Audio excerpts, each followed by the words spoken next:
Om Namo Bhagavate Shri Ramanaya. Prostrations to Bhagavan, who shines as the Self in all beings.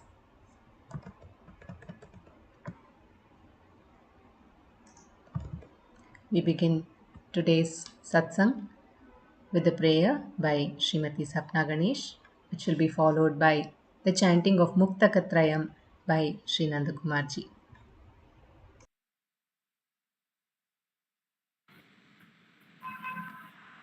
दक्षिणामूर्तिसारम्भां शङ्कराचार्यमध्यमां रमणाचार्यपर्यन्तां वन्दे गुरुपरम्परां वन्दे गुरुपरम्परां वन्दे गुरुपरम्परां शुक्लां वरदरं विष्णुं शशिवर्णं चतुर्भुजं प्रसन्नवदनं ध्यायेत् सर्वविघ्नोपशान्तये आङ्गिकं भुवनं यस्य वाचिकं सर्ववाङ्मयम् आहार्यं चन्द्रतारादि तं नमः सात्विकं शिवम् ॐ नमो भगवते श्रीरमणाय. Namo Ramana to everyone.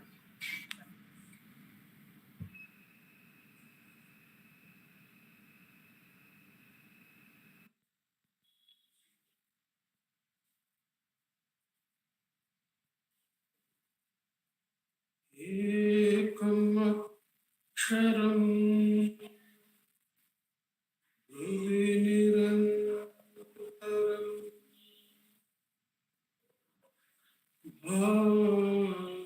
bhavasate swayam likyate tatam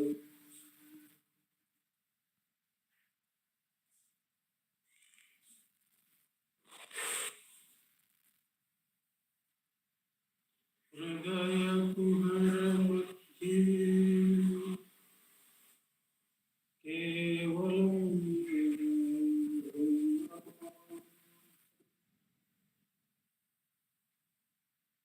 yaham aham iti sakshāt आत्मरूपेण भाति हृदि विषमत्सास्तु जीवता मज्जता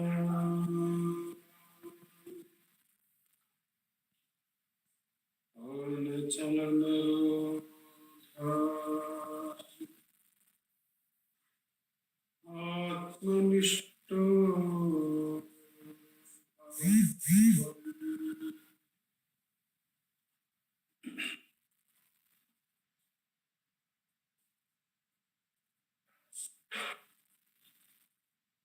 देहं मृण्मयः जडात्मकम्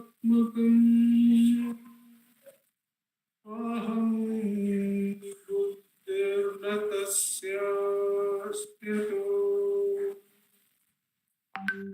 नाहं तत्तभावशुक्तिसमये सिद्धात्मसद्धा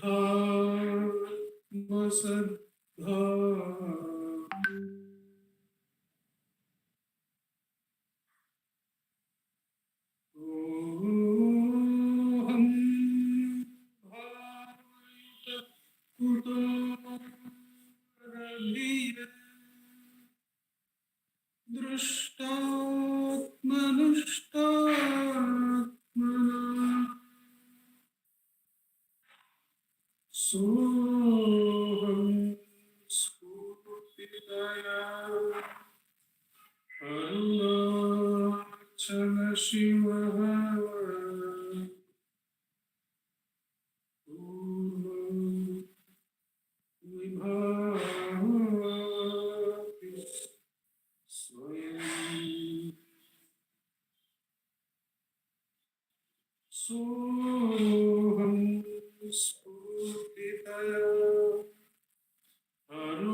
अरुणाचल शिव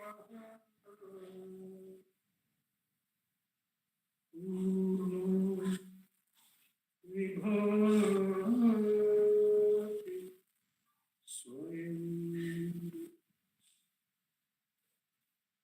नमो नमः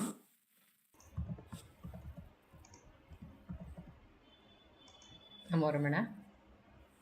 We will now have the chanting of Upadesa Saram by Ma Shripati. नमो रमण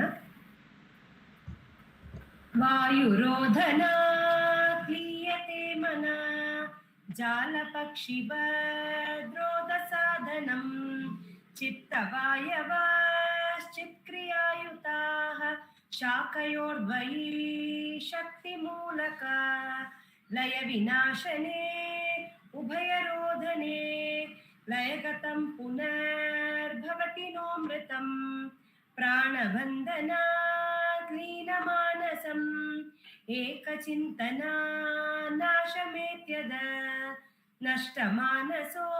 नष्टमानसोत्कृष्टयोगिन कृत्यमस्ति किं स्वस्तितिं यत दृश्यभारितं चित्तमात्मना चित्वदर्शनं तत्त्वदर्शनं मानसं तु किं मार्गणे कृते नैव मानसं मार्ग आर्जवात् वृत्तयस्त्वहं वृत्तिमाश्रिताः वृत्तयो मनो विद्यहं मनः अहमयं कुतो भवति चिन्वत ऐपतत्यहं निजविचारणम् अहमिनाशभाज्यहमहं तय स्फुरति हृत्स्वयं परमपूर्णसत् इदमहं पदाभिक्यमन्वहम् अहमिलीनके प्यलयसत्तया नमो रमण Namo Ramana. We will now have two songs presented from Ramananjali Sangeetam. The first one will be by Savitri Krishnan and Jaisriram Krishnan. Second one will be by Revathi Sankar. Subrahmanyam नराकृतिं जय गुरुरमणं वन्देऽहं सुब्रह्मण्यं नराकृतिं जय गुरुरमणं वन्देऽहं सुब्रह्मण्यं नराकृतिं जय गुरुरमणं वन्देऽहं सुब्रह्मण्यं नराकृतिं जय गुरुरमणं वन्देऽहं पश्यामि देवदत्तेन ज्ञानेन त्वामुहुर्मुहुः ब्रह्मण्यानां वरं ब्रह्म सुब्रह्मण्यं नराकृतिं पश्यामि देवदत्तेन ज्ञानेन त्वामुहुर्मुहुः ब्रह्मण्यानां वरं ब्रह्म सुब्रह्मण्यं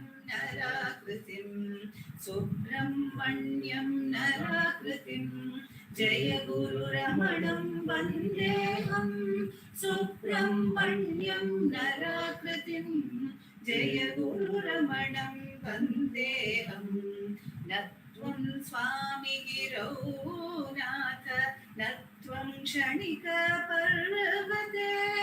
न त्वं वेङ्कटशैलाग्रे शोणाग्रावसि वस्तुतः न त्वं स्वामि गिरौ नाथ न त्वं क्षणिकपर्वते न त्वं वेङ्कटशैलाग्रे शोणाग्रावसि वस्तुतः सुब्रह्मण्यं नराकृतिं जय गुरुरमणं वन्देऽहं सुब्रह्मण्यं नराकृतिं जय गुरुरमणं वन्देऽहं सनत्कुमारं ब्रह्मर्षिं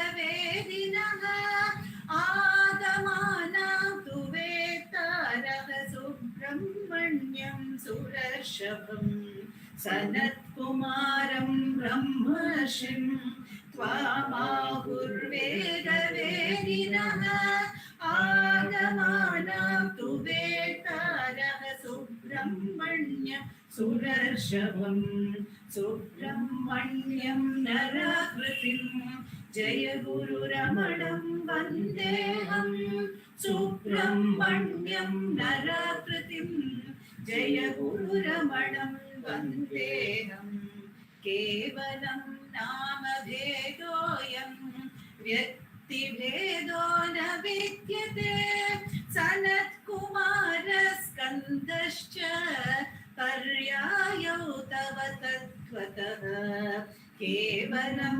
नामभेदोऽयं व्यक्तिभेदो न विद्यते सनत्कुमारस्कन्दश्च पर्यायौ तव तत्त्वतः सुब्रह्मण्यं नराकृतिं जय गुरुरमणं वन्देऽहं सुब्रह्मण्यं नराकृतिं जय गुरुरमणं वन्देऽहं सुब्रह्मण्यं नराकृतिं जय गुरुरमणं वन्देऽहं सुब्रह्मण्यं नराकृतिं जय गुरुरमणं वन्देऽहं जय गुरुरमणं वन्देऽहं जय गुरुरमणं वन्देऽहं जय गुरुरमणं वन्देऽहम्।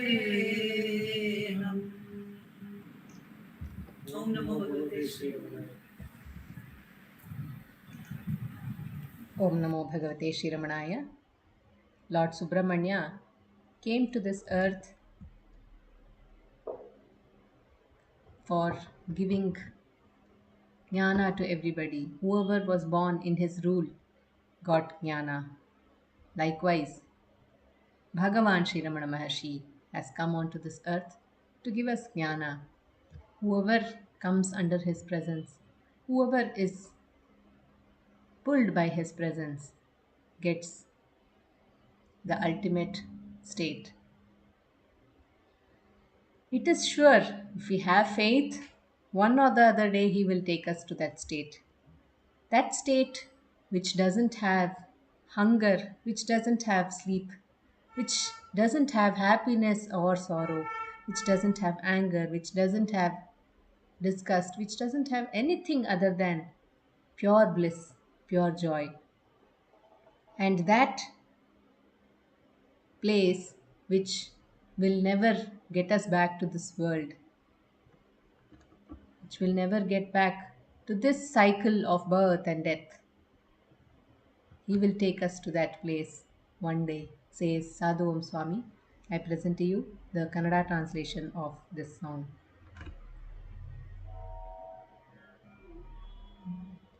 ಕರೆವ ಒಂದು ದಿನ ರಮಣ ಗುರು ನನ್ನನು ತನ್ನೆದೆ ಗುಹೆಗೆ. ಕರೆವ ಒಂದು ದಿನ ರಮಣ ಗುರು ನನ್ನನು ತನ್ನೆದೆ ಗುಹೆಗೆ.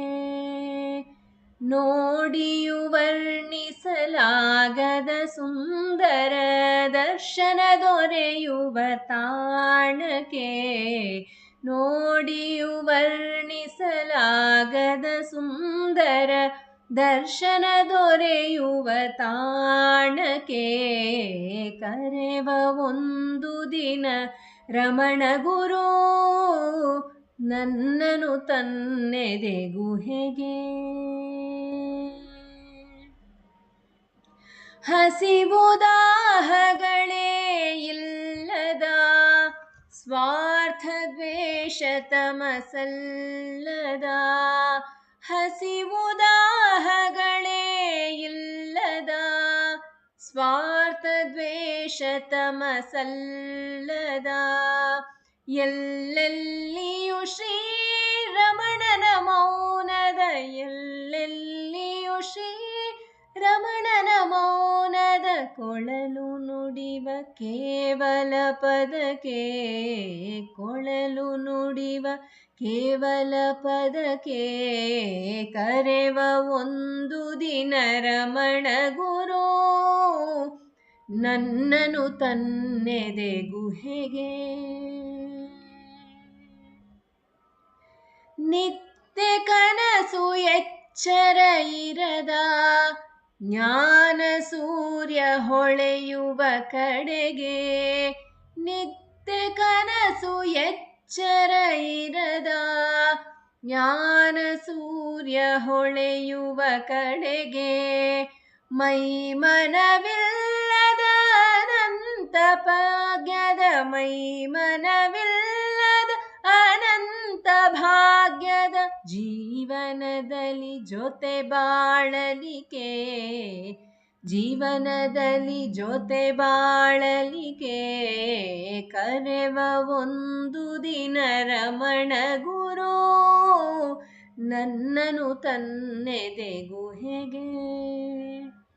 ಹೋದವರಾರು ಹಿಂದಕ್ಕೆ ಬಾರದ ಊರಿನ ಸುವರ್ಣ ಭವನದಲ್ಲಿ, ಹೋದವರಾರು ಹಿಂದಕ್ಕೆ ಬಾರದ ಊರಿನ ಸುವರ್ಣ ಭವನದಲ್ಲಿ, ಜ್ಞಾನರೂಪಿ ಶ್ರೀ ಸಭೆಯಲಿ, ಜ್ಞಾನರೂಪಿ ಶ್ರೀ ರಮಣನ ಸಭೆಯಲಿ ಪತಿಯ ಜೊತೆಗಿರಲು ಸುಖದಲ್ಲಿ, ಪತಿಯ ಜೊತೆಗಿರಲು ಸುಖದಲ್ಲಿ, ಕರೆವ ಒಂದು ದಿನ ರಮಣ ಗುರು ನನ್ನನು ತನ್ನೆದೆ ಗುಹೆಗೆ.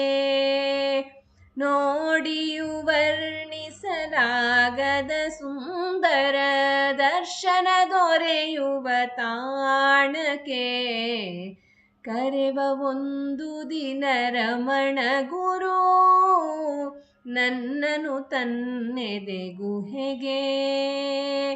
ನೋಡಿಯು ವರ್ಣಿಸಲಾಗದ ಸುಂದರ ದರ್ಶನ ದೊರೆಯುವ ತಾಣಕ್ಕೆ, ಕರೆವ ಒಂದು ದಿನ ರಮಣ ಗುರು ನನ್ನನು ತನ್ನೆದೆ ಗುಹೆಗೆ. Namo Ramana. We will continue the satsang with the reading and sharing of the book Forever is in the Now by Sri Nandakumarji.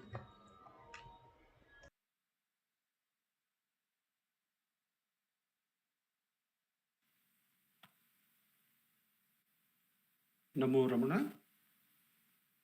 In this, the book reading segment of our satsang, we continue to read from Forever is in the Now, the timeless message of Sri Ramana Maharishi, edited and compiled by our founder president, Sri A.R. Natarajan ji. We are today to read first a contribution by N. Ramachandra Rao, Bhagavan's Love for Devotees. N. Ramachandra Rao is the first biographer of Ramana in Kannada, an early devotee from Skandashram days. Bhagavan's Love for Devotees, N. Ramachandra Rao, Skandashramam days. I was a school teacher in Uragam. After my retirement, I settled down in Bangalore. I first came to know about the greatness of Bhagavan in 1918. Immediately, I went to Tiruvannamalai and met him. He was staying at Skandashram then. When I went there, Bhagavan was sitting on a high platform. He inquired about my name and the place from which I had come. He graciously asked me to partake of food at the ashram. His darshan, his gracious inquiry, his affectionate feeding exerted such a tremendous force that I cannot adequately describe it in words. Just as a needle gets attracted by a magnet, I got attracted to him and was a recipient of his munificent grace.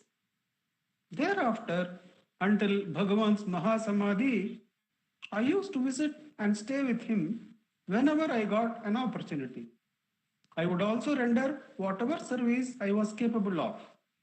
I wish to record here some of my experiences spanning over a period of 30 years and more. A few months after my first visit, I took my wife with me. When I went to him this time, with great love, Bhagavan made us sit on a platform and served us food with his own divine hands. Is there any comparison for his love? I cannot adequately praise the rich sweetness of the holy prasadam that we ate from his hands that day. My wife used to feel sick often and could not eat any food. When we consulted the doctors, they said that hers was a case of tuberculosis and hence nothing could be done. However, one day Bhagavan appeared in her dream and blessed her. Thereafter, to the surprise of all, she was completely cured of her disease without any medical treatment. In the evening of the day Bhagavan fed us, we felt an intense desire to worship his feet, his holy feet. Even though it was against the general custom of the ashram and his disciples would not permit this, Bhagavan, out of his abundant mercy, knowing our ardent desire, brought about a situation wherein those present went out for a few minutes for some reason or the other, and we could offer our Pada Puja to him to our heart's content. During the Navaratri festival, we again went to the ashram to pay our respects to Bhagavan. This time we prepared ragi kanji and served it to him. Bhagavan accepted this preparation and drank it with great relish. Bhagavan, who used to accept delicious preparations offered by the rich, accepted this frugal offering of ours. Is there any distinction between the rich and the poor for him? In his great eyes, everyone was equal. This time also, he allowed us to worship his holy feet. Visits to Sri Ramanashramam. In 1923, when I went to Tiruvannamalai, Bhagavan was staying in a thatched hut by the side of the mother's samadhi. This time also, I took, as usual, some sweets, a garland, and some camphor, as I had done on the occasions mentioned earlier when he was at Skandashrama. I wanted to garland him, offer the sweets, and perform camphor arati this time also. But Bhagavan firmly declined this and said, "If you want me to partake of the sweets, you had better offer the garland to the photo nearby. If, however, you want to garland me, you better take back the sweets." I was perplexed.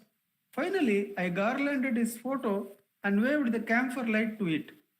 Only then he accepted the sweets.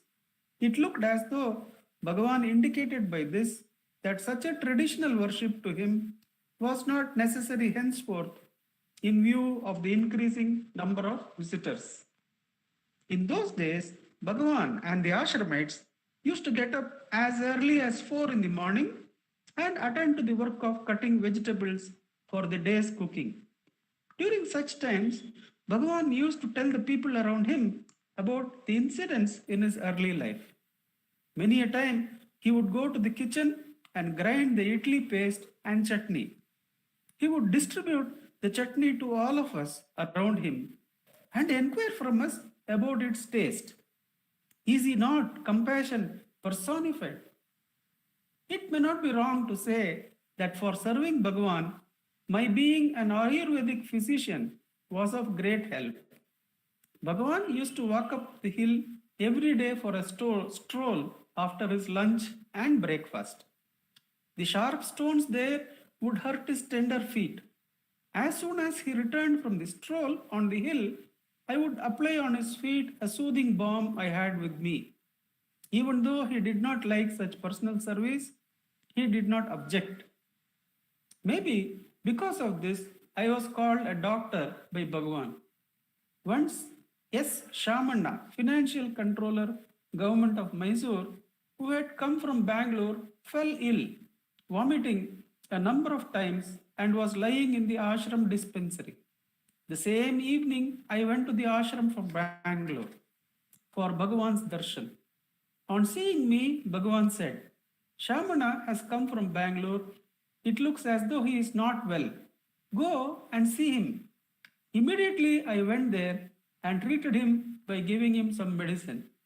This incident shows how much love Bhagavan bore towards all his devotees. Not only did he love all men, but also all animals. Once a dog was suffering from itches all over the body. On seeing this, Bhagavan immediately called Dr. Anantanarayanan, the veterinary doctor residing in the ashram, and had the dog suitably treated. We take the next article.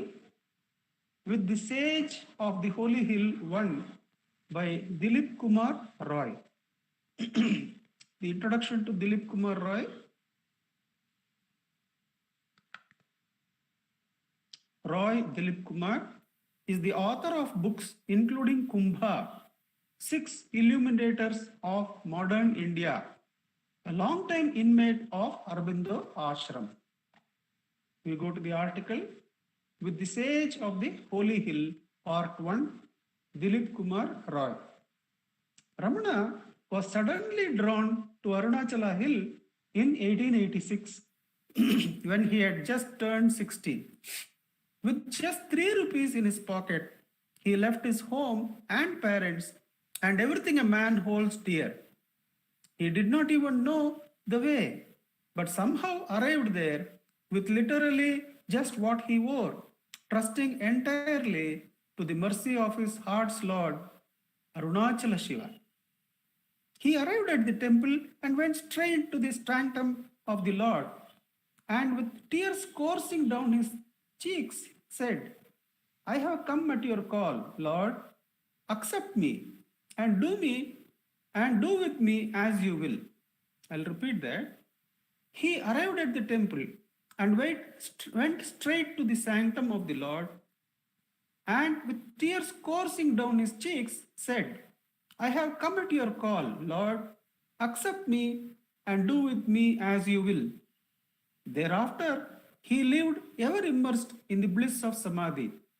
My dear friend Duraiswamy, who knew him for years as one of his inmates, one of his intimates, told me this. Once he was expressing his admiration for the sage's power of concentration day and night on his sadhana, when the other cut in smiling, Sadhana? Who did sadhana? What did I know of sadhana? I simply came and sat down in the temple or elsewhere in Arunachala and then lost all count of time. To me, he said, the same thing in a slightly different way with his characteristic irony. People call him by different, him capital letters, God. People call him by different names. But he came to me with no name or introduction. So I do not know how to define him. What happened was that my desires and ego left me. How and why, I cannot tell. And that I lived thenceforward in the vastness of timeless peace.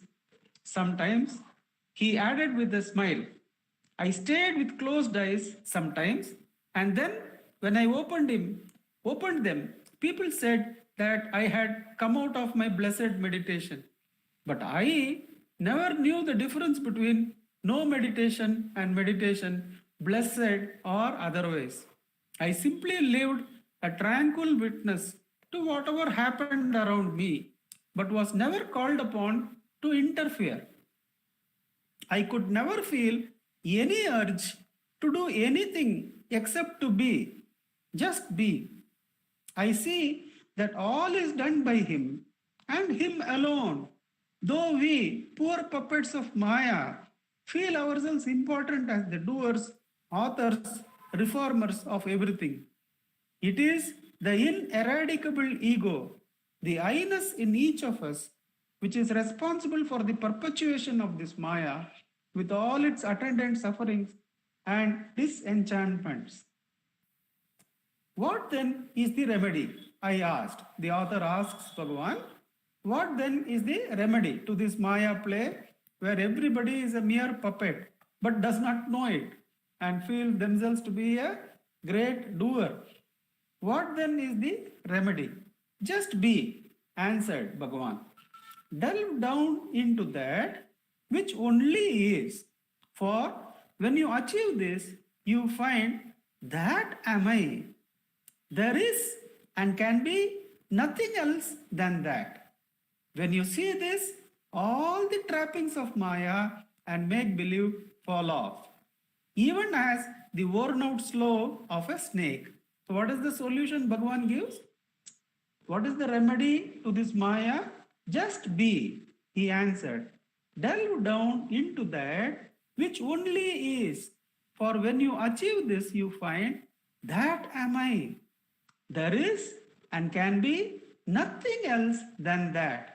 When you see this, all the trappings of Maya and make-believe fall off, even as the worn-out slough of a snake, of the snake. So all that you have to do is to get to this I, the real I behind your seeming I, for then you are rid forever of the elusive I-ness and all is attained.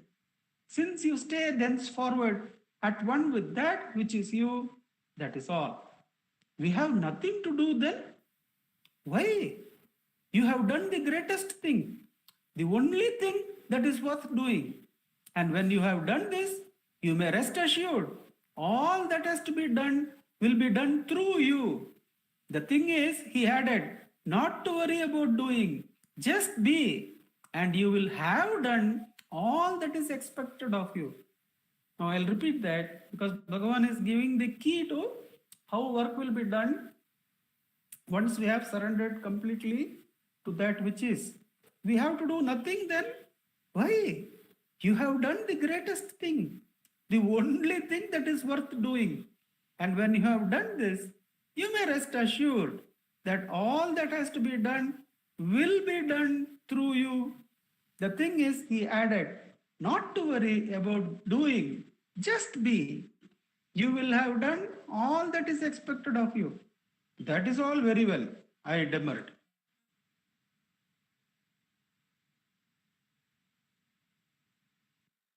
Not a guide, Guru necessary?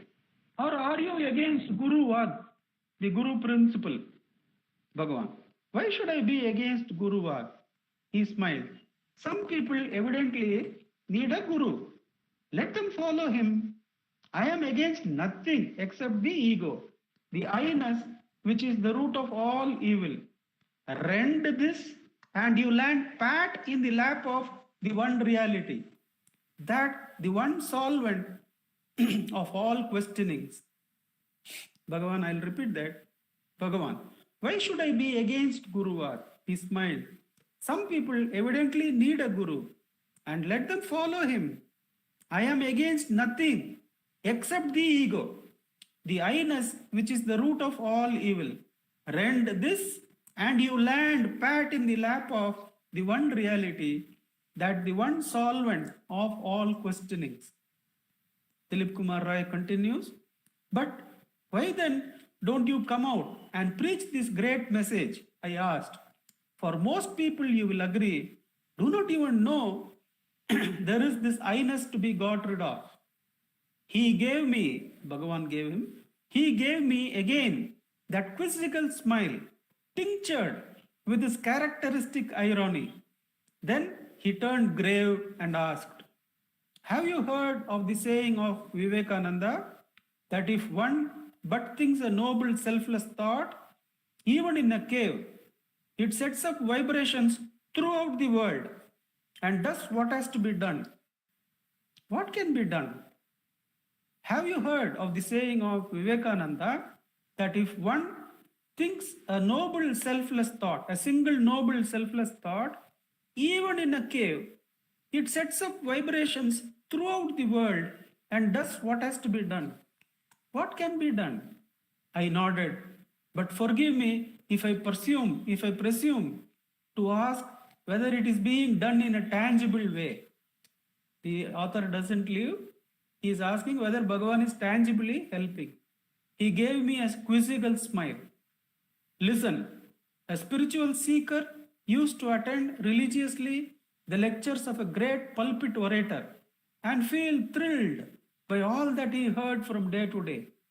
But after some time, he discovered to his chagrin that after all that he had heard, he was just where he had been at the start. Not a single impulse had changed. Then he happened upon a silent man, a yogi who said practically nothing. Nevertheless, he felt attracted by something in him. He could not define and so went on being near him. After a time, he discovered to his great joy and surprise that things which had worried him before affected him less and less, till he came to feel a deep peace and a sense of liberation he could not account for. And this grew with the passage of time until at last he became a different man altogether. Now tell me, which of the two would you name as the doer of something tangible? Says Bhagavan. And this was true. After just being near him for a little while, my gloom of months melted away like mist before sunrise. Nor could I myself account for why and how it happened. I shall never forget that night when, after having meditated at his feet, I felt a sudden release from what had been stifling me for weeks. It was such a delectable experience that I did not feel like going to bed. I pulled out a deck chair and merely reclined in it under the stars, utterly relaxed. Everything around me seemed to drip peace and harmony. The breeze, the murmuring leaves, the hooting of an owl, a dog barking, the insects screeching, everything deepened my vivid sense of carefree plenitude. And I wrote a poem in the fullness of my heart, which I will give here, of which I will give here a few lines.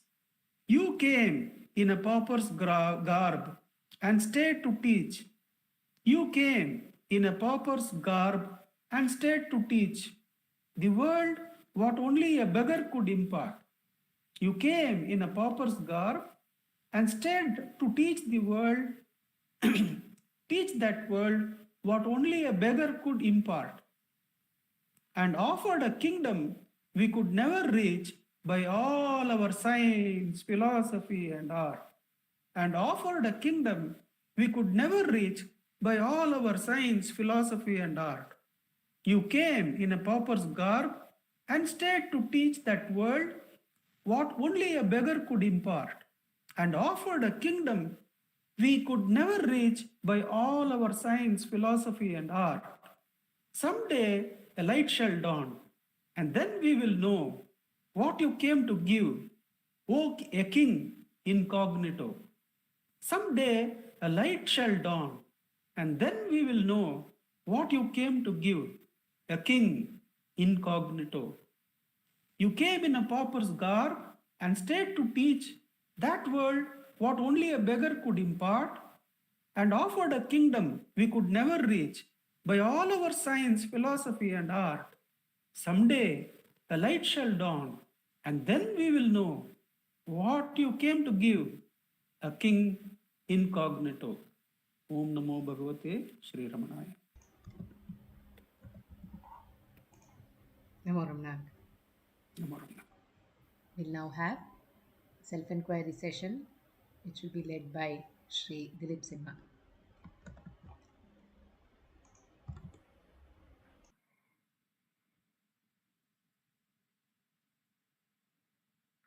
ध्यायेत् शारदचन्द्रसुन्दरमुखम् ताम्रारविन्देक्षणम् भक्ताभीष्टवराभयप्रदकरम् कौपीनमोत्रोज्ज्वलम् स्वात्मानन्दरसानुभूतिविवशम् सर्वानवद्याङ्गकम् श्रीमन्तं श्रीरमणेश्वरं गुरुवरं योगासनाध्यासितं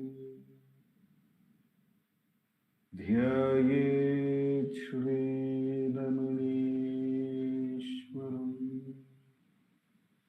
ध्यायेत् श्रीरमणेश्वरम्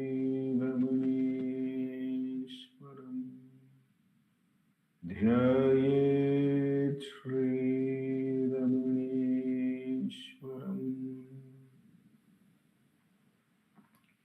हृदयकुहरमध्ये केवलं ब्रह्ममात्रं यहमहमिति साक्षातात्मरूपेण भाति हृदि विषमनसा स्वं चिन्वतामज्जतव पवनचलनरोध आत्मनिष्ठो भवत्वम्. We will commence the Atma Vicharam by listening to Bhagavan's Upadesham. I will be reading from the book Guru Vachaka Kovai from the chapter Meditation on the Truth, and the topic is Pramadham. Verse 609. Shivam, the reality, exists and shines by itself in the heart, the place where the I thought arises. You should realize it, the reality, through the Jnana Vichara, who am I, performed with a keen mind that has subsided within, and you should abide as it by merging with it.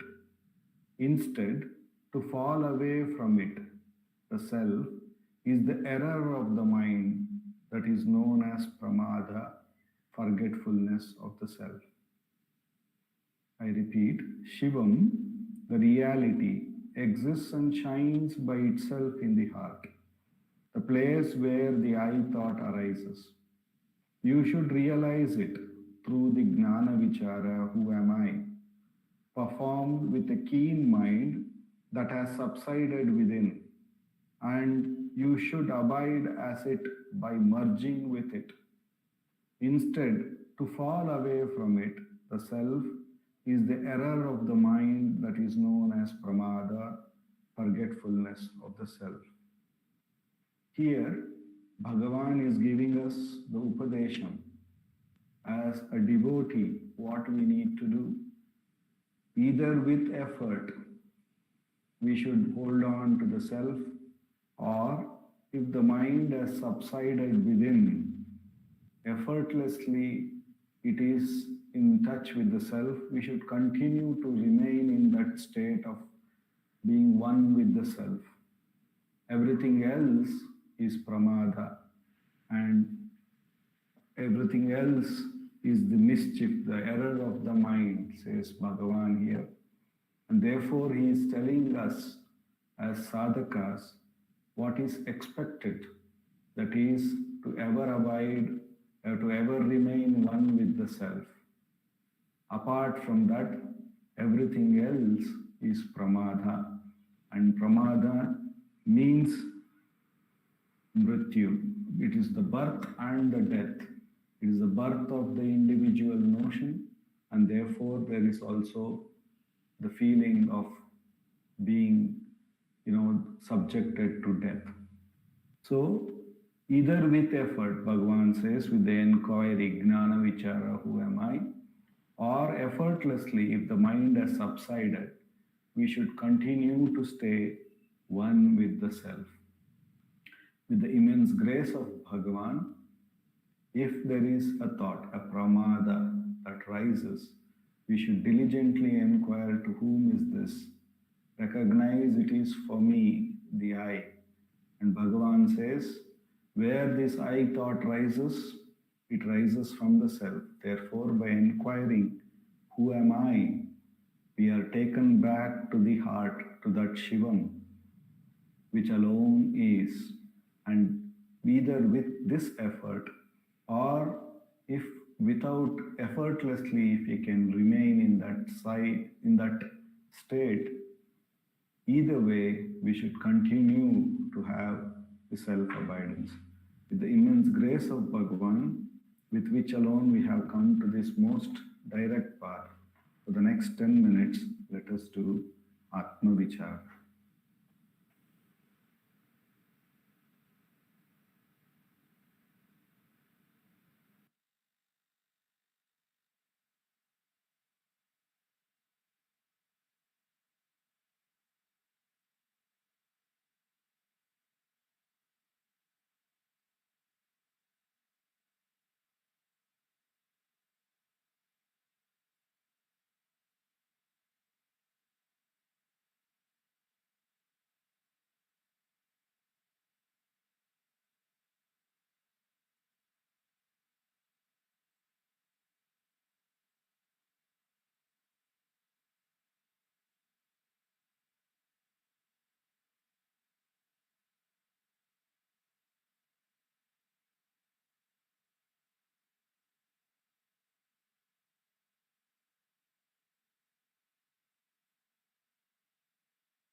Namo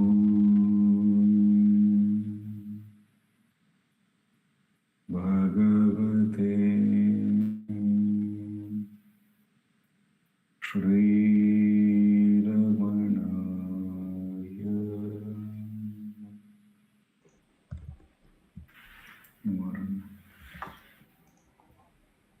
Namo Ramana.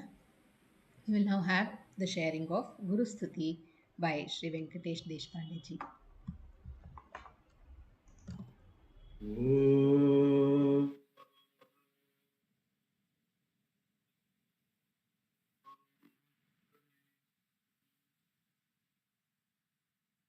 Om Sahana Vavatu Sahano Bhunaktu Sahaviram Karvavahai Tejasvinavadhitamastu Ma Vidvishavahai.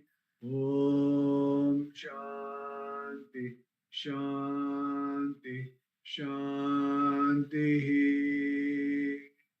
Gurur Brahma, Gurur Vishnu, Gurur Devo Maheshwaraha, Gurur Sakshat Parabrahma, Tasmai Shri Gurave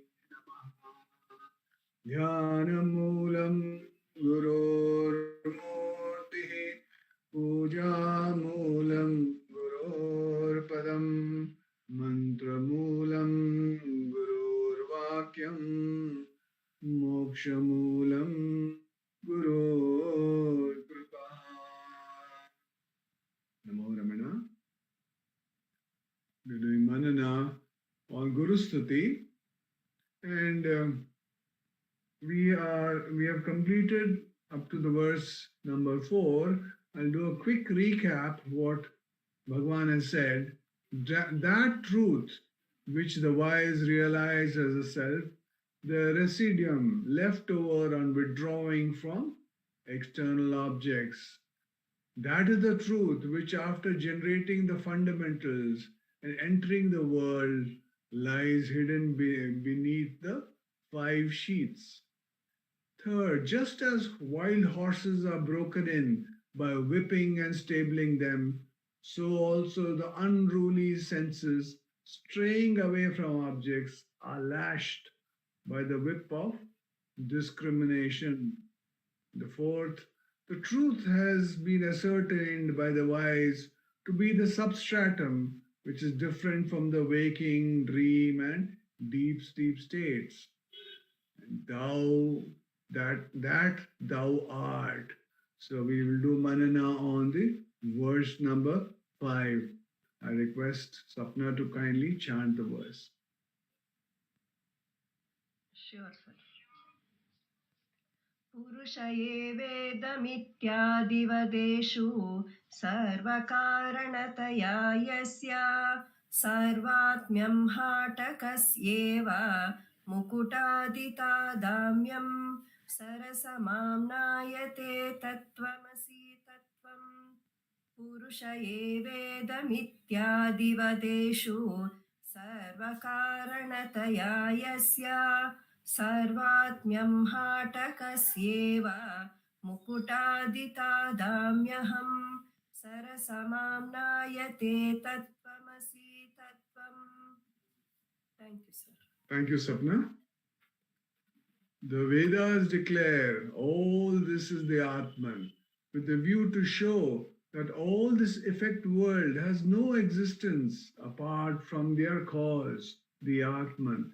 Just as the golden bracelets, head ornaments, etc., are forms of gold, so too is the Atman, the Supreme Spirit, the material cause of everything. Apart from him, the Supreme Cause, nothing exists, and thou art that Supreme Cause. Let's see what Bhagavan says about this verse. He says, that is the truth which the scriptures show to be the primal cause of all, elucidating the point clearly by such texts as Purusha is all this, like gold in ornaments of gold, like gold in ornaments of gold, etc., that thou art. So the typical question that comes up in our mind, it says that thou, every verse finishes with the thing that thou art. So what is this that thou art? Tattvam asi. What is this? So I'll just read out what Swami Shivananda writes about this. The central truth of the Upanishads, the essence of the Vedanta, the goal of all wisdom and all spiritual practices, the reality of all realities, the quintessence of truth is that the individual self, the embodied soul, the jiva, is identical with the Supreme, the Absolute, the Brahman, and this is what is meant by the great utterance of self-revelation of the Upanishad, which says, Tat Tvam Asi, that thou art. The nature of the inner essence of yourself and the nature of Brahman is one and the same, free from all change, impersonal and all-pervasive, infinite consciousness. You are not separate from the Brahman. You are no other than the Brahman itself. And it alone you are, the existence, knowledge, bliss absolute. And this indeed is the final truth which the sages of realization declare through their lives. And this is the culmination of all spiritual practices and experiences of the soul. Tattvam asi, that thou art. So there's a beautiful example. A person, Devadatta, is seen by me in January at Delhi. I recognize him and say, this is Devadatta. I go to Agra on another occasion and find the same Devadatta there in April and explain, this is that Devadatta, Soyam Devadatta, referring to the identity of the person seen at two places at two different times. The superimpositions which appear in the January Delhi Devadatta and the April Agra Devadatta are ignored, and only the real Devadatta is taken into account. The references to time and space, which is January, April, Delhi or Agra, are only temporary and relative. For the Devadatta who was in Delhi during the month of January cannot be different from the Devadatta who came to Agra during the month of April, because the person is the same, though the place and the time are different. Thus, the identity of the two Devadatta is determined. So, what is being beautifully said in this is that what is the essence of everything? See, that's what Bhagavan in the Upadesa Saram, he says Saram. Why is Saram important? What is the essence? See, if somebody is saying something, if Bhagavan is saying, you are that, Bhagavan is saying, do self-enquiry, what is the essence? Why should I do self-enquiry? Is what is very, very important. So if all the Vedas are saying, all the Upanishads are saying, Tattvamasi, thou art Tattvamasi, you are that, then why don't we experience that I am that? Why am I not able to experience that? Bhagavan says that, like when you see gold in gold ornaments, what will you realize? Even if there's the best design, even if it's the best weight, finally, if you take it to a goldsmith or you take it back to, for example, to Tanishq and say, I have got this beautiful design. I bought it from you for a lakh of rupees.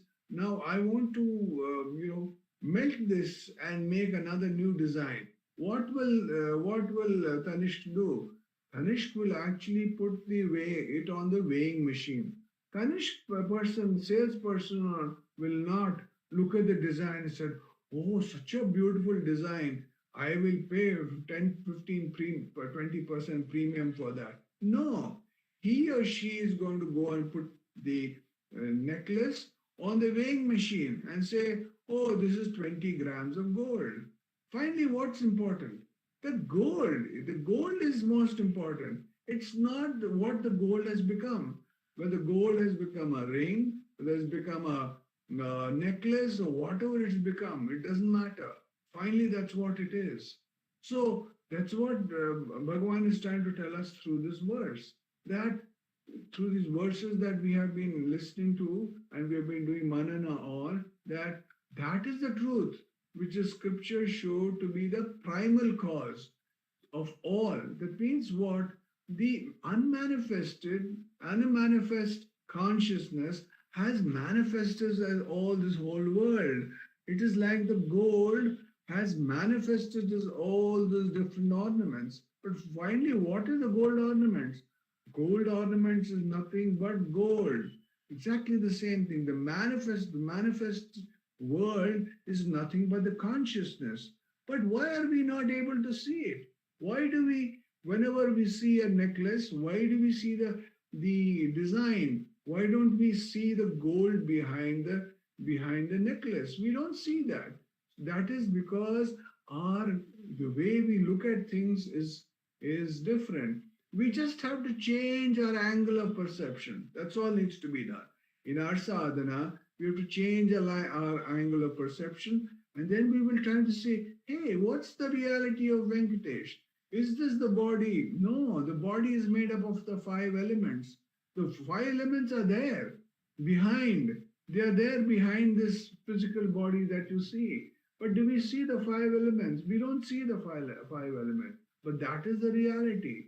So once we understand that what is the reality of Venkatesh, the reality of Venkatesh is that Satchidananda Atman, which is the consciousness, which is not unchanging, nothing happens to it.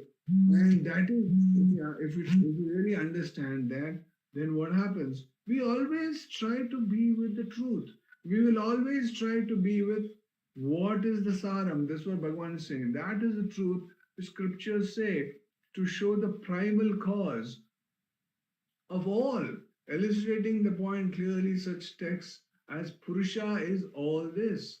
So then, if everything is, every body that is made up of the Panchatattvas, is made up of the five elements, then what is the difference between each one of us? Nothing. There's no difference. Each of one, the body that we see in when the call gets over, everybody wants to do Namo Ramana, everybody sees the other person and calls out a name, but actually that name is nothing because everybody is actually a Satchidananda Atman. So once we understand that, then we are always abiding in the self because that is the truth. The manifestations are all are in time and space. When they are in time and space, they are there for a little while and they will vanish. And another manifestation will happen of the same thing. It's like the waves, the bubbles, and all the things that you see in the froth that you see in the sea. All these, finally, what are they? They're only the water. What do we see when we stand and go to the beach, say Miramar Beach, we go to and see, what do we see? We see the waves. We see the small ripples that are coming near our, small waves which are coming near our feet. Do we see the water? No, we don't see the water because our mind is not trained to see the water. It is trained to see the waves. Now, the same Bay of Bengal is where the Ganga comes and meets. Ganga is also merged into the Bay of Bengal. Do we see the same level of purity that we see maybe in Allahabad or that we see in Rishikesh? No. Why? We think, oh, that is Ganga in Rishikesh and that is in Allahabad. But actually, when it comes to Kolkata or it merges into Bay of Bengal, there is no identity of Ganga. But is that Bay of Bengal also pure? It is absolutely pure because Ganga is there. It's the same water which becomes the vapor, which becomes the cloud, which becomes the rain, which becomes the rivulets, which becomes the river and comes and merges back into the sea.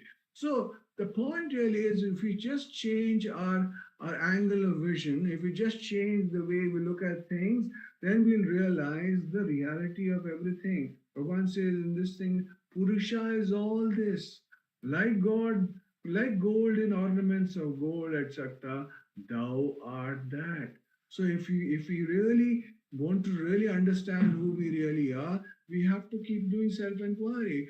As we do self-enquiry, we will quieten this false mind, we'll quieten this ego, and then we will experience that self, we will experience the silence from within, which is all within and without, that aham aham iti sakshat atma rupena bhati. When you experience that, then you'll realize everything is only you and nothing else. Om Namo Bhagavate Sri Ramanaya. Namo Ramana. Thank you. Namo Ramana. We will now have the sharing of Ramana Chatvarimshat by Ujwal Jagadeesh.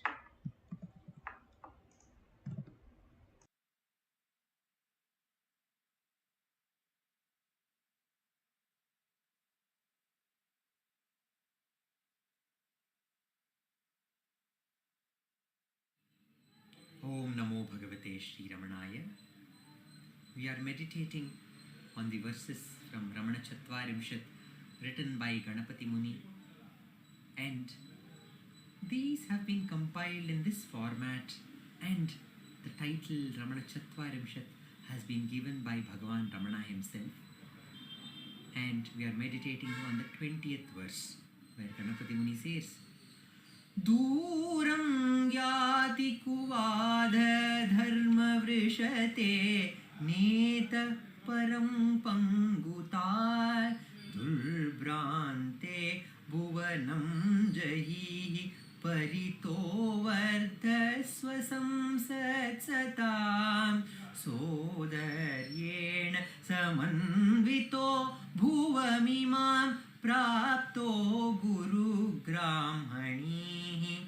शूरान्तपुरनेत्रविप्रमहरो देवो भवानी सुतः रमणाय लोकगुरवे नमः रमणाय लोकगुरवे नमः दूरसरिकुवाधवे धर्मवृषभकुण्ठदे स्थिरವಾಗಿ ನಿಲ್ಲಲಿದೆ ದುರ್ಭ್ರಾಂತಿಯು ಭುವನವ ಬಿಡಲಿ ಸುಜನರ ಸಂಖ್ಯೆ ವರ್ಧಿಸಲಿ ಸೋದರನ ಕೂಡಿ ಭುವಿಗಿಳಿಯುತಿಹನು ಗುರು ಶ್ರೇಷ್ಠನು ಸೂರನ ಮಡದಿಯರು ಕಂಡ ವಿಲಾಸ ಹರಿದ ದೇವನು ಭವಾನಿ ಸುತನು ರಮಣನಿಗೆ ಲೋಕ ಗುರುವಿಗೆ ನಮನ ರಮಣನಿಗೆ ಲೋಕ ಗುರುವಿಗೆ ನಮನ. Ganapati Muni, in the first line of this verse, says, O Kuvada, oh, the discussion and debate which does not lead to any good, which is only creating problems.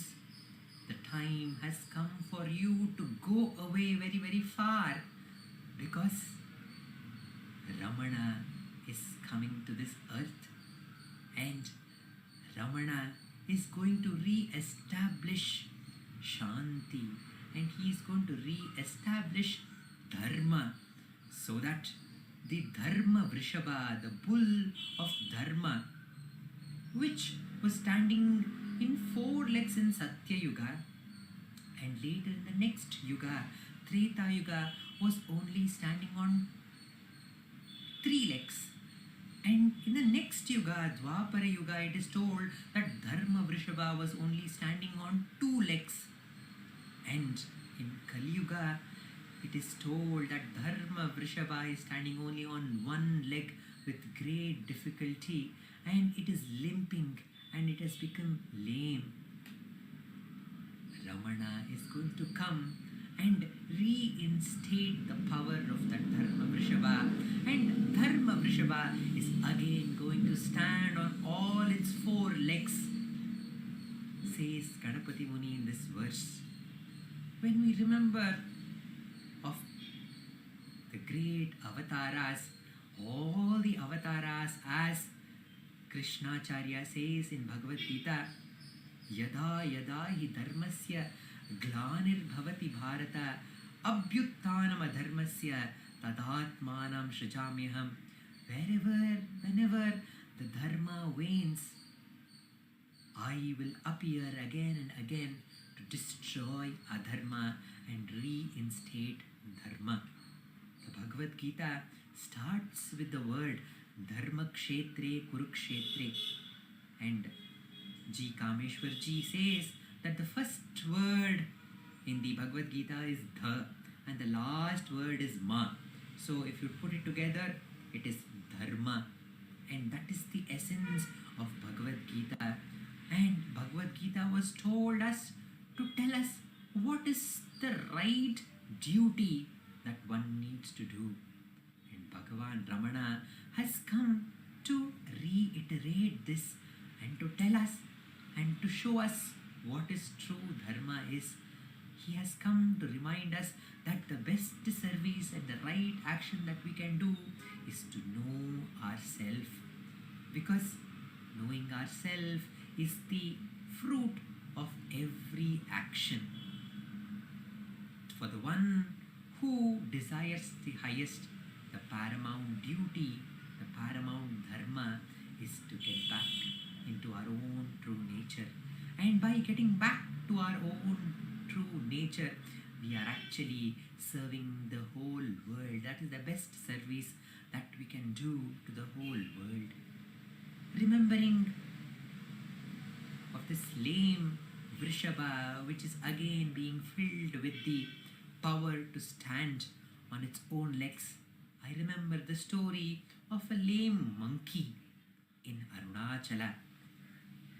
Ramana, when he was going around on the hill Arunachala, he sees a small monkey which is badly hurt, and Ramana, who is the Antaryami, quickly understands the situation. He says, a big monkey who wanted to kill this little one has badly maimed him, and he has left him here to die, and we need to take care of this little monkey.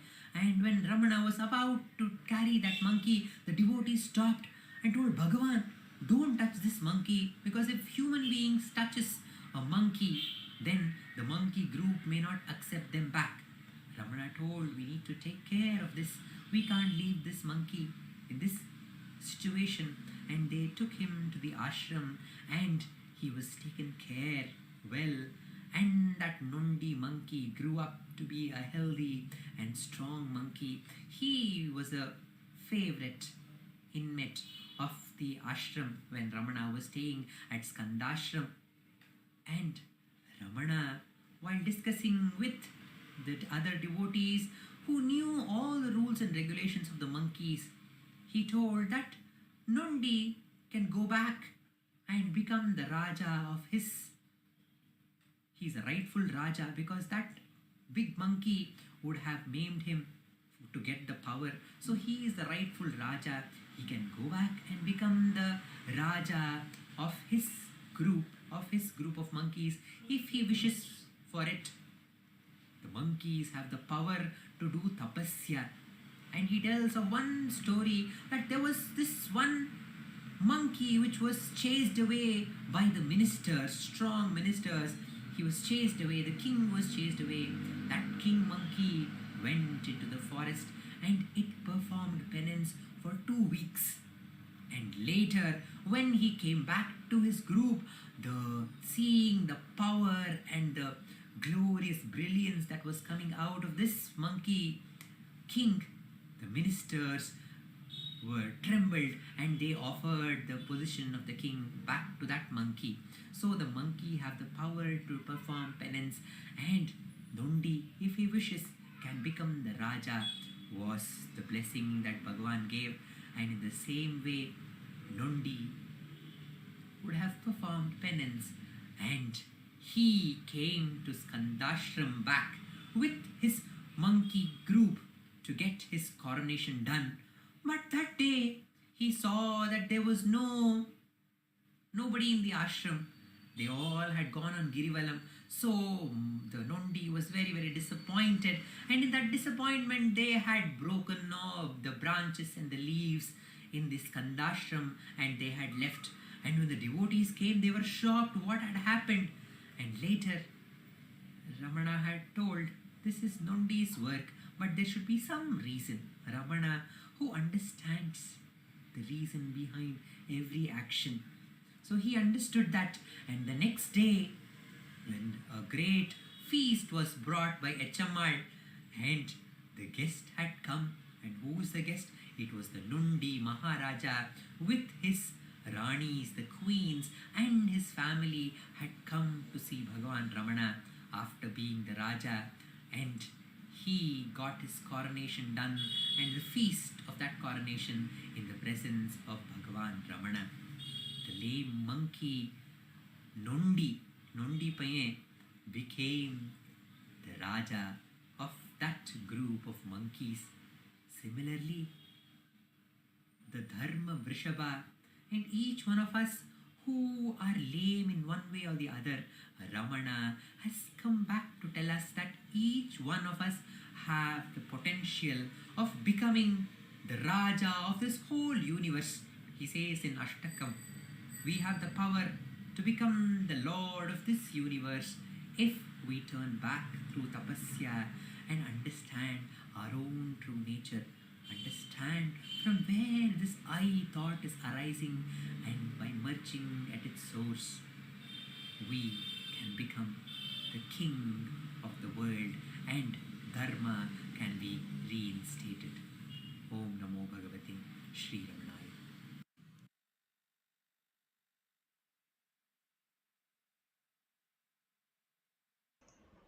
Namo Ramana. We will now have the sharing of Sri Ramana Ashtottara by Vishwanatha Swami by Dr. Sarada Natarajan. Namo Ramana. Prostrations to Ramana, shining as a self in all beings.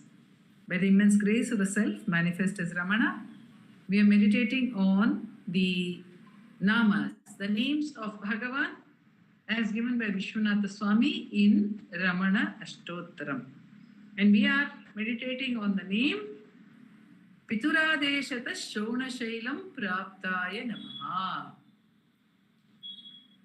That Bhagavan has attained Arunachala. Shona Shailam Praptaha. He has attained Arunachala. He has become one with Arunachala. If at all he was at any point of time different from Arunachala, he has become one with Arunachala, at one with Arunachala, and he has arrived. And what happened after he arrived in that one Nama? We are meditating on the events that happened after Bhagavan arrived at Arunachala on the 1st of September 1896. He was welcomed into the Arunachaleshwara temple with the open doors, the open arms. The temple welcomed him with open arms, as it were, even the temple, by opening its own doors. And Bhagavan went and embraced Arunachaleshwara, and then he came out after having reported, Father, I have come. Nothing further to be done. Whatever Arunachaleshwara guides him to do, that would happen from that moment. Absolutely no volition. If at all there was a little volition left in Bhagavan to reach Arunachala, that volition also has completely disappeared. In fact, Bhagavan did not come to Arunachala with volition, because he says he was dragged there, he was pulled there by that current, like a magnet dragging a piece of iron, a small piece of iron. And in fact, we know that the sense of separate identity, even to sign the letter when he left home, even that much of that vestige of identity was actually not there. But in case we said there was some volition in Bhagavan left to arrive at Arunachala, further from there is absolutely no volition whatsoever. And the barber asks him whether he wants his head shaven, and he goes and he has his head shaven. Perhaps he gave him some of the change which we had, that is not recorded anywhere. But subsequent to that, Bhagavan threw away everything that he had into the Ayyankulam tank and wore only a kaupina. Mottai adithenai vetta velini nattamadinai en Arunachala, says Bhagavan in Aksharamanamalai. Mottai adithe, you shaved my head clean. And then what did you do? You danced in the open space of the heart, which Bhagavan says in Nrityasi bhoste vadanti hridayam nama. Because you are ever dancing in the heart as I, because of that, Tvai Arunachala Sarvam Bhutva Sitva Praveenameta Chittam Hridi Aham Iti Sakshat. And again he says in Ashtakam also, Na Nadittidivayal, that of course this is in Unperthanidayam.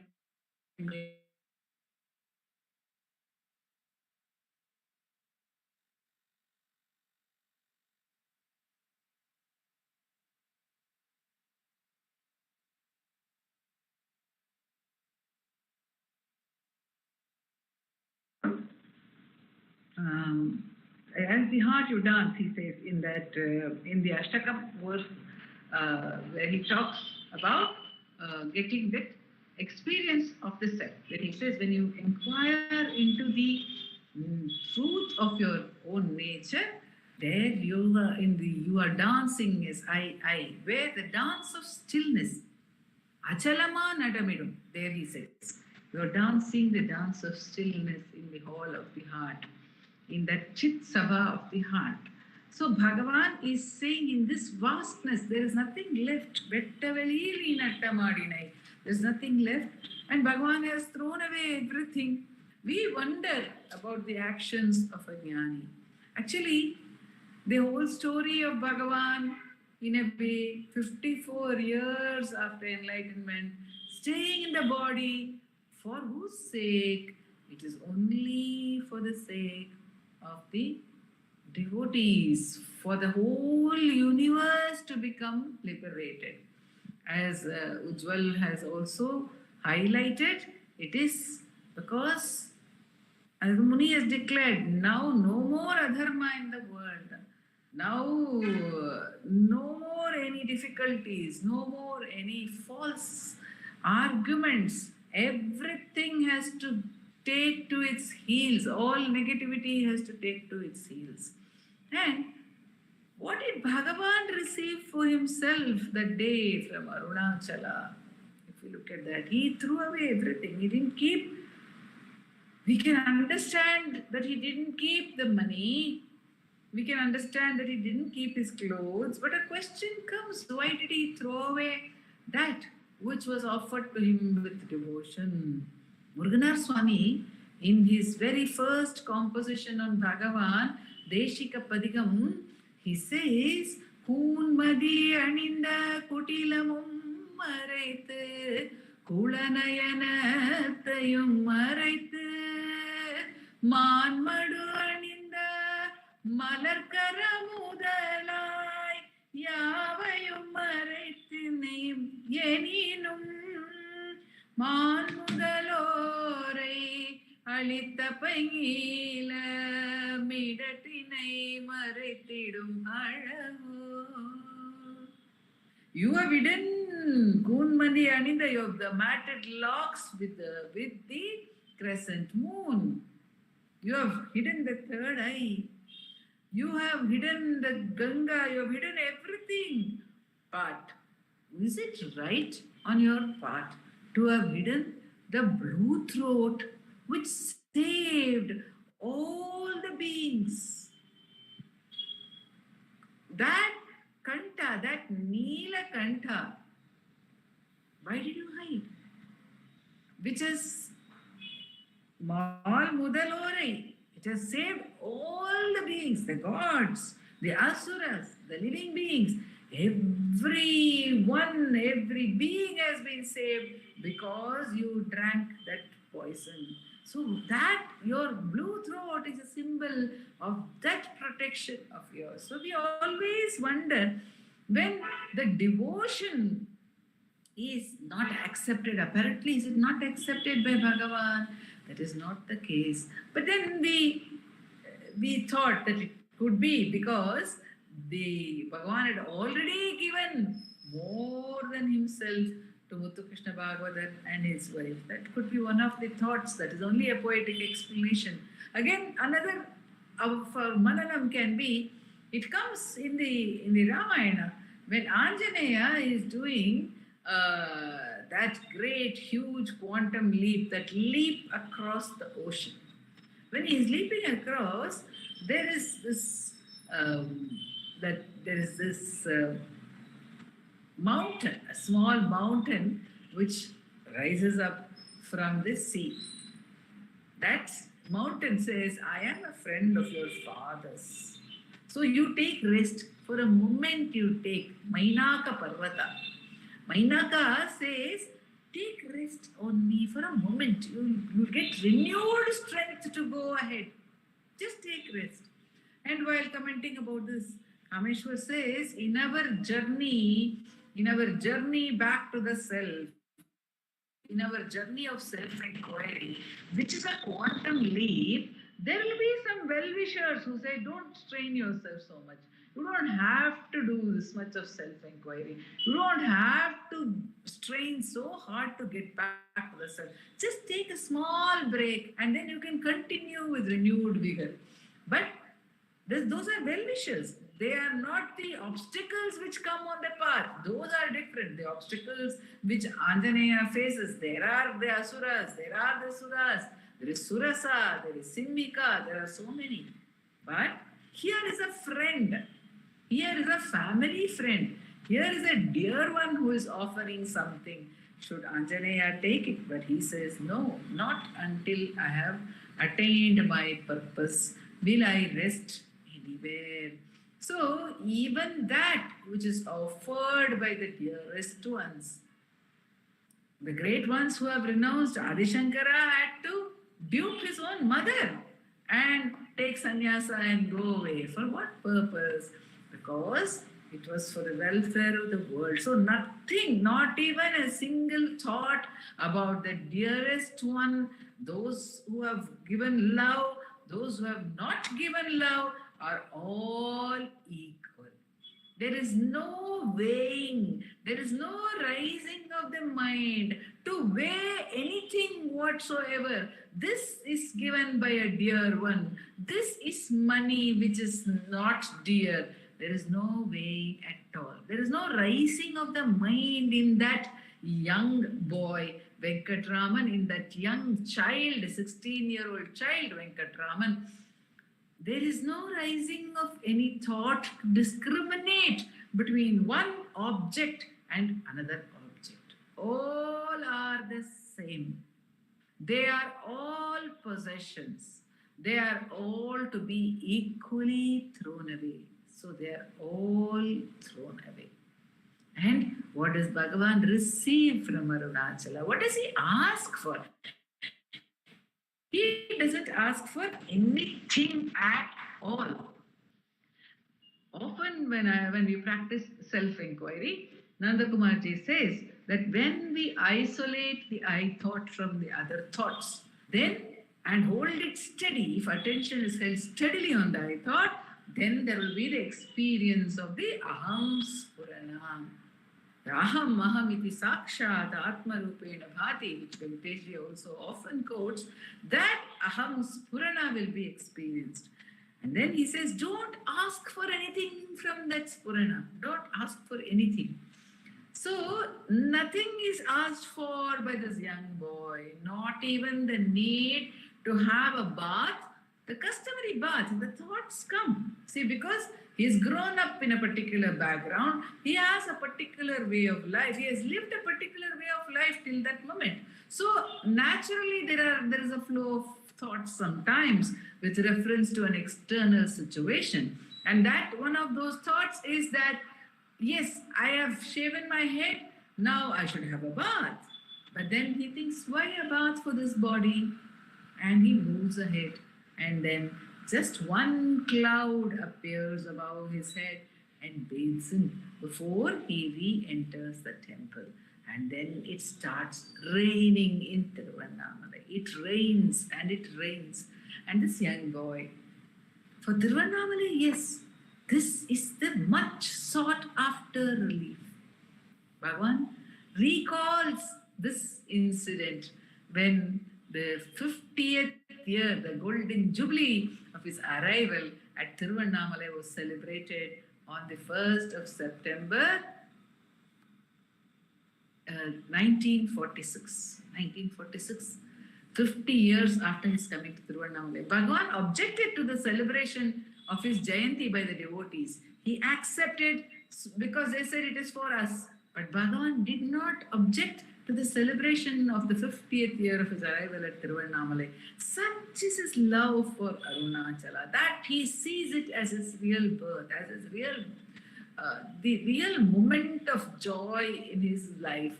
And so, at that time, Bhagavan recalled, he remembered how it rained.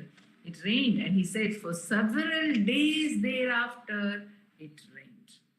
And before Bhagavan's coming, there was drought in Tiruvannamalai, several years of drought. So the rain, coming of rain, The moment this young child, this pure jnani, he stepped into Tiruvannamalai, Tiruvannamalai became filled, it became Purna, it became full of greenery and life, new life.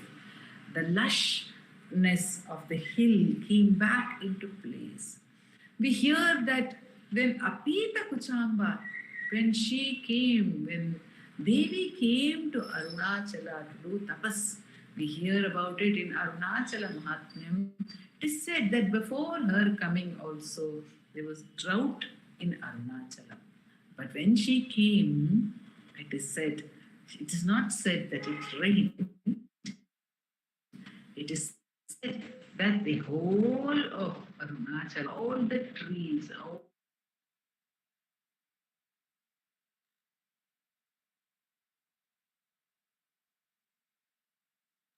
forth green. And you can't hear me, is it? Can you hear me? Should I All the change trees to became my- green. All the trees became green, you said, Akka. From there we couldn't hear. 1 minute. I'll just maybe change the.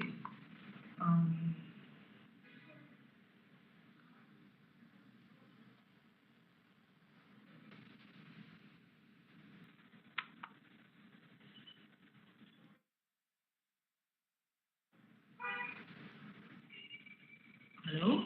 Hello, can you hear me better now? The current is also going and coming. Can you hear me now?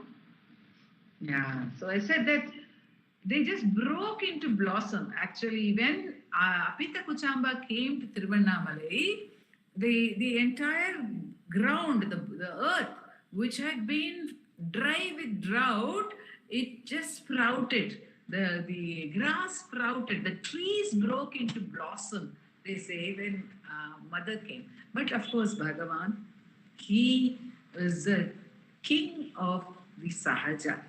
So everything has to be perfectly natural. Everything is natural. That's why Ganesha says that he never says that the doors of the temple opened and let me in. He says it happened that they were open. Because he would not show anything different, like Sri Ramachandra says, Aham Manusham Manye, I am only a man. So devotees record that on very rare instances, Bhagavan would reveal his godly state. Otherwise, he would be like anybody, like a natural human being.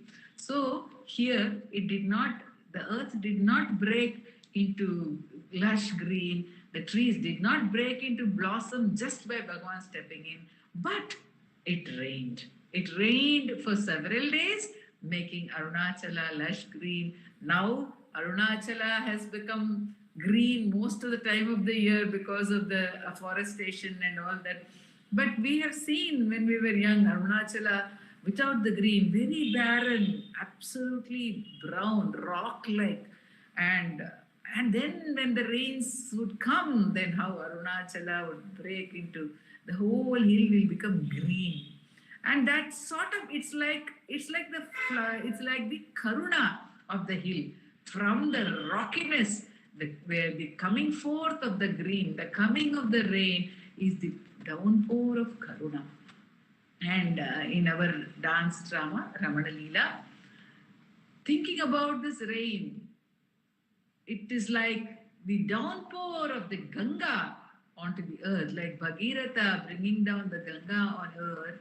And when the Ganga came down on earth, Shiva held the Ganga in his matted locks, because the force of the Ganga could not be withstood by the earth. The earth would have got devastated by her force. This is what we hear in the Purana of Gangavatarana. But now, what did Ramana Shiva do? When this Ganga, when this torrent of grace started pouring, even before this torrent of grace started pouring from the skies, he had his head shaven, because this time he said, this descent is the descent of the Jnanagangai. Let the earth soak it in. Let all the beings soak it in. And he himself, with the head shaven, stood as the power which would absorb that downpour of Karuna, and pass it on to all the beings, the entire universe, to every one of us.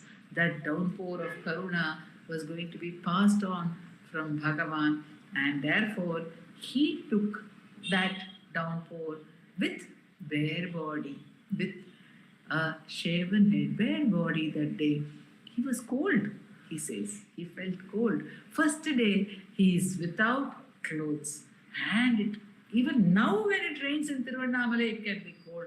Those days there was not so much of pollution and heat. It must have been really cold in Tiruvannamalai. And here was this young boy. He took the cold, he took the rains, and he took the hunger of that day. Food was not also forthcoming. No other thought was there. He was absorbed in that bliss. Great ones describe him as a child of bliss. That is how he came to Arunachala and remained at Arunachala, never moving away from there. Shona Shailam Praptaha. He has attained Arunachala and is never going to move away from there. He and Arunachala remaining inseparably to bless every one of us. Om Namo Bhagavate.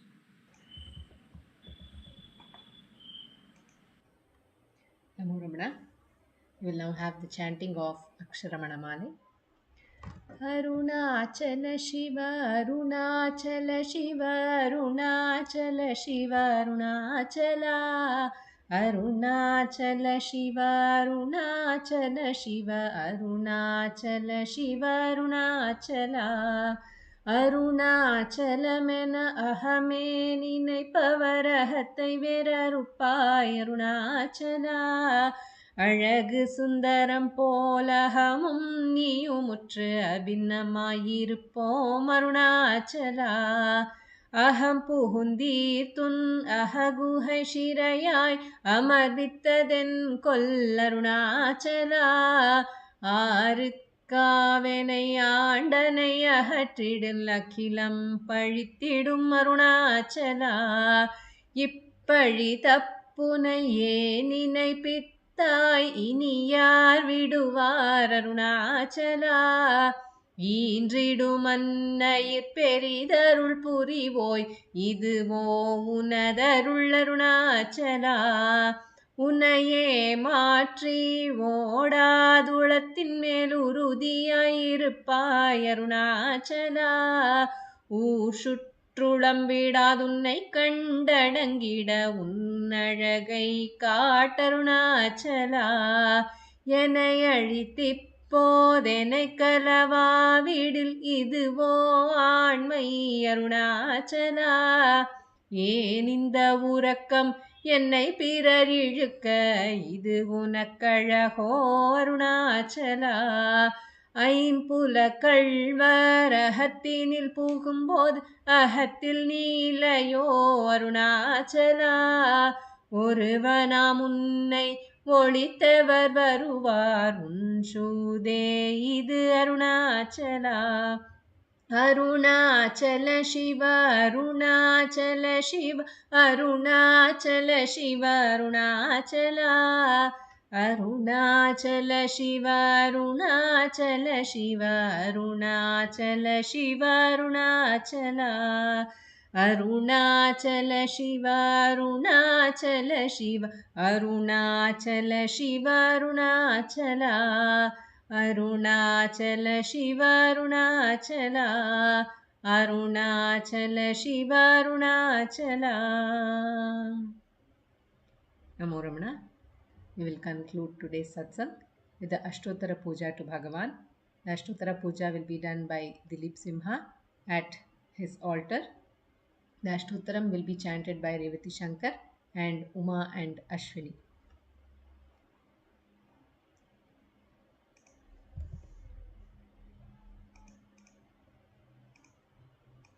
Bhardwaj Vishwanath विरचितं श्रीरमणाष्टोत्तरशतनामावली अपार सच्चित्सुखवारिराशेः यस्योर्मिमात्रं भुवनं समस्तं गुहाहितं तं रमणं गभीरं चिन्ताविहीनं हृदि चिन्तयामि।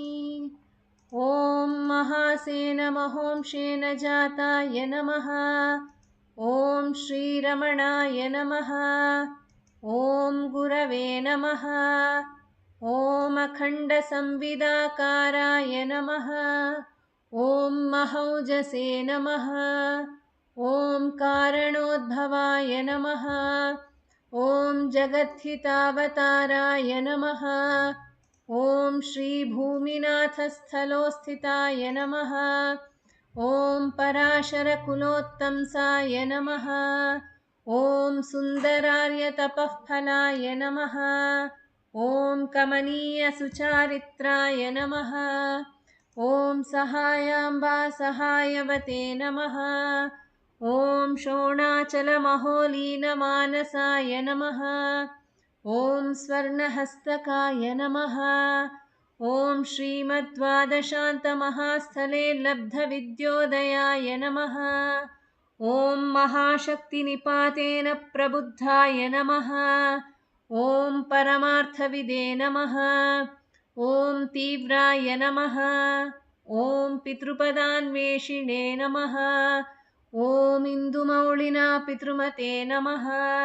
ॐ पितुरादेशतः शोणशैलं प्राप्ताय नमः। ॐ तपोमयाय नमः।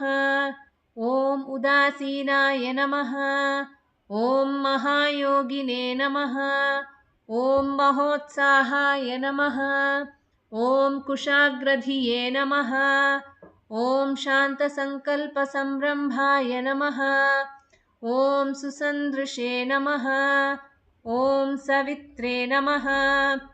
ॐ स्थिराय नमः। ॐ तपःक्षपितसर्वाङ्गाय नमः। ॐ पुल्लाम्बुजविलोचनाय नमः। ॐ चन्द्रिकासितहासश्रीमण्डिताननमण्डलाय नमः। ॐ चूतवाट्यां समासीनाय नमः। ॐ चूर्णिताखिलविभ्रमाय नमः। ॐ वेदवेदान्ततत्त्वज्ञाय नमः। ॐ चिन्मुद्रिणे नमः। ॐ त्रिगुणातिगाय नमः।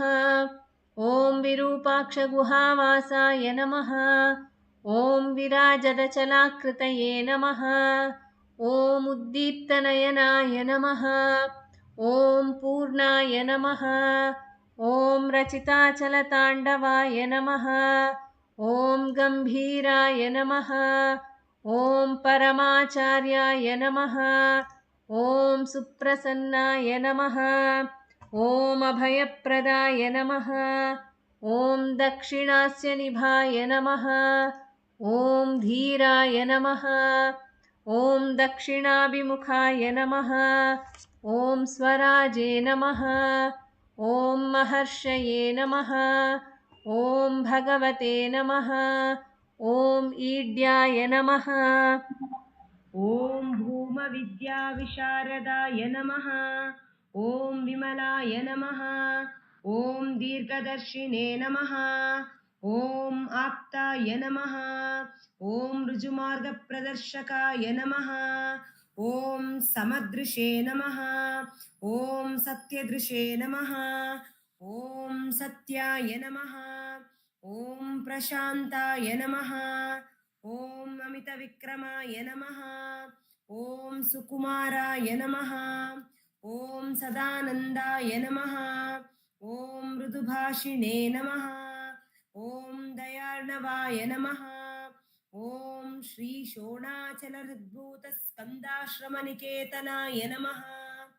ॐ सद्दर्शनोपदेष्ट्रे नमः। ॐ सद्भक्तवृन्दपरिवृताय नमः। ॐ गणेशमुनिभृङ्गेन सेविताङ्घ्रिसरोरुहाय नमः। ॐ गीतोपदेशसारादिग्रन्थसञ्छिन्नसंशयाय नमः। ॐ वर्णाश्रममतातीताय नमः।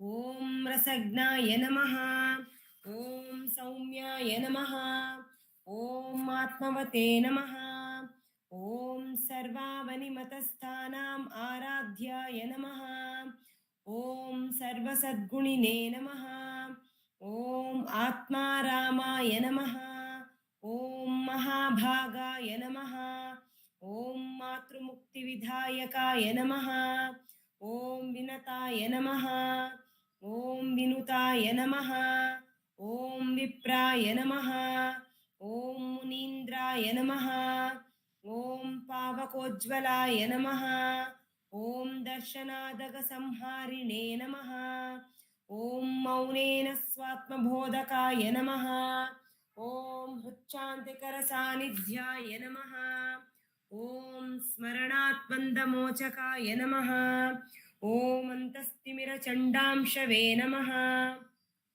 ॐ संसारार्णवतारकाय नमः ॐ शोणाद्रीशस्तुतिद्रष्टे नमः ॐ हार्दविद्याप्रकाशकाय नमः ॐ नविच्युतनिजप्रज्ञाय नमः ॐ नैसर्गिकमहातपसे नमः ॐ कमण्डलुधराय नमः ॐ शुभ्रकौपीनवसनाय नमः ॐ गुहाय नमः ॐ दण्डपाणये नमः ॐ कृपापूर्णाय नमः ॐ भवरोगविषग्वराय नमः ॐ स्कन्दाय नमः ॐ देवतमाय नमः ॐ अमर्त्याय नमः ॐ सेनान्ये नमः ॐ पुरुषोत्तमाय नमः।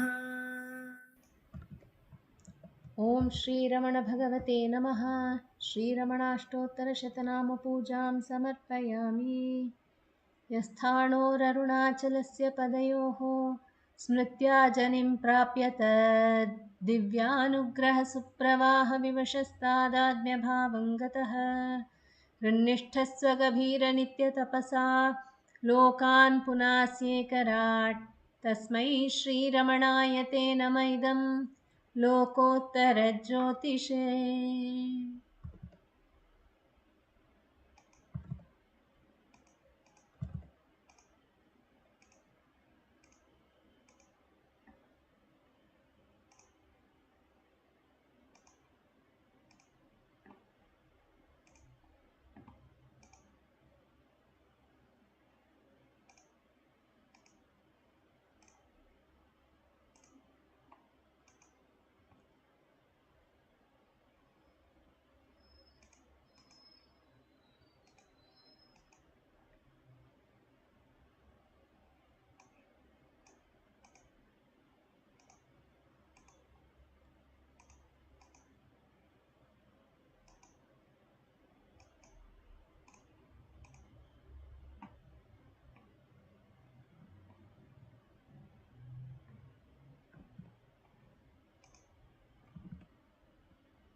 नमो नमो नमो रमण सदाशिवप्रभावरण नमो महर्षि नमो महर्षि दर्शनसुखमङ्गलमुख सकलजीवहितसम्मुख ब्रह्मसङ्गिये सदा तुष्ट सदा हृष्ट सदा शिवानन्दपुष्ट परममहर्षि ब्रह्मनिष्ठ समदर्शी नमो नमो नमो रमण सदाशिवप्रभावरण नमो महर्षि नमो महर्षि ನಮ್ಮ ಮನವದೊಂದು ಕಾಡು ನೀನರಿತಿಹೆ ಅದರ ಜಾಡು ಹಿತವನರಿತು ನೀಡು ತೆಮ್ಮ ಕೊರೆಯ ತಣಿಸಲೈ ಬೇಡಲೆಂದು ಬಂದ ನಾವು ನೋಡಿಯೇ ತಣಿವೆವಯ್ಯ ಮೋಡಿಗಾರನೇ ಹಿತವನುಡಿದು ಪೊರೆ ನಮ್ಮನು ಬ್ರಹ್ಮ ಸಂಘಿಯೇ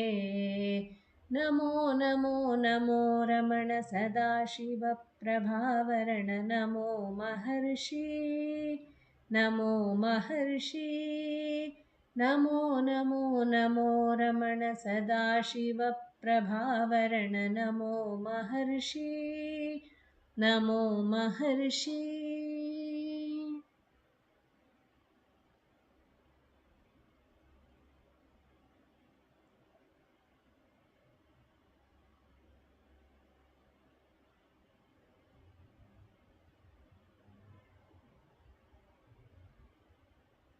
बोलो भगवान श्री रमण महर्षि की जय. जय नमो रमणा.